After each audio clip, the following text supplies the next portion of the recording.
could go anywhere in the world to hunt a creature, it'd be right back in the Appalachian Mountains, right back in Wirt County, after the Ash Man.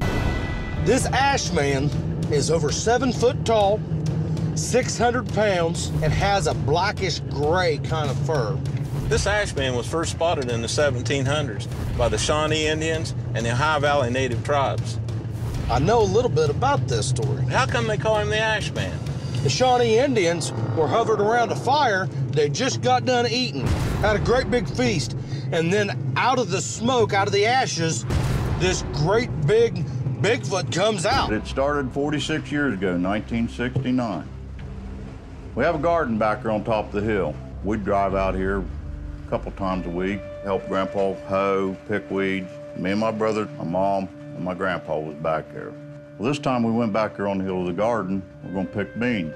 Well, we picked our bushel of beans, asked them if they'd eaten anything else. They said, "No, go ahead and run around for a while." We both grabbed a tomato. I'll remember that because we was eating tomatoes. Thing to do. We worked our way out around this old horse trail. You get out there so far, it sort of drops off. Had saplings about 10 foot tall. And my brother throwed a rock over the hill. And all of a sudden, something was taking these saplings like it was really pissed off, and it was just beating these saplings back and forth. You could see the tops of them just being fraylaid from one side to the other. But we're watching this, and all of a sudden, this great big huge hand and forearm come up out of the tops of them brush and had a hold of this one tree right there. The forearm on this thing was that big around. Wow, my gosh. If this thing got a hold of your head, there is no doubt in my mind it'd squish you like a tomato. Huckleberry doesn't impress easy. For him to be impressed by this creature's forearms, this thing must be massive. It stepped up on this rock, and when it did, I got to see the shoulders. The shoulders was every bit this wide. And we pounded feet out of there. I mean, just as fast as we could run. There is no doubt in my mind whatsoever that I seen a Bigfoot that day. My grandpa told me that we should never talk about it.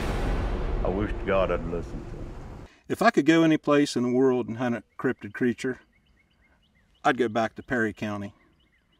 I see people that live in Perry County every Monday. They come in and they say, "Jeff, when you coming back?" John. Trapper, why do they call this thing the Grass Man? Back in the 18th century, the settlers seen this human-looking creature. He was in the grassy plains, so they named him the Grass Man, and it stuck.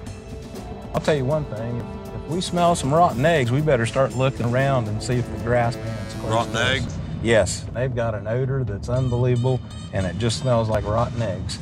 Is it as big as a Bigfoot, or is it, I mean... Well, Grass Man's the biggest of all of them between Yeti and Bigfoot and Saskatchewan. He'd be like 8 foot tall, and actually, reports of him's running 700 to 1,000 pounds. If I could go anywhere to look for a monster, I would go to Perry County, Ohio, and kick that Grass Man's ass.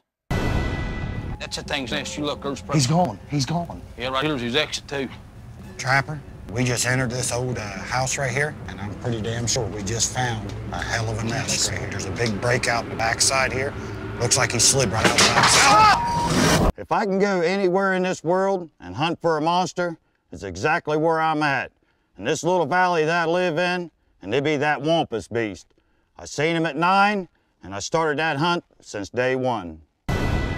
Guys, this Wampus beast is 600-pound predator, some 5 or 6 feet long, got feet as big as coffee cans, okay? And I'll tell you one thing, you'll know when you're close to this Wampus beast.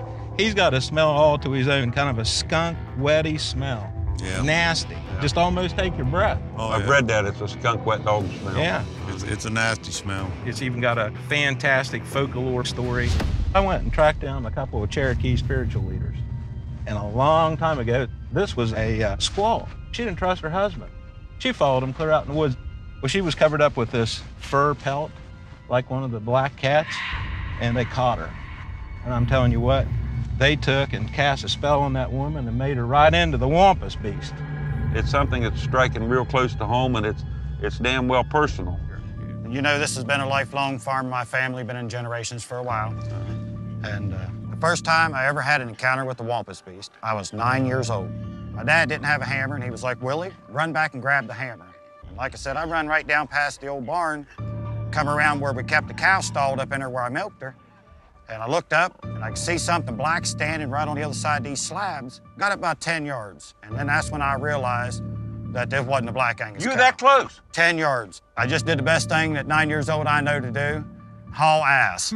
My encounter with the Wampus beast at 9 years old is the reason that I worked with the team. I want some answers.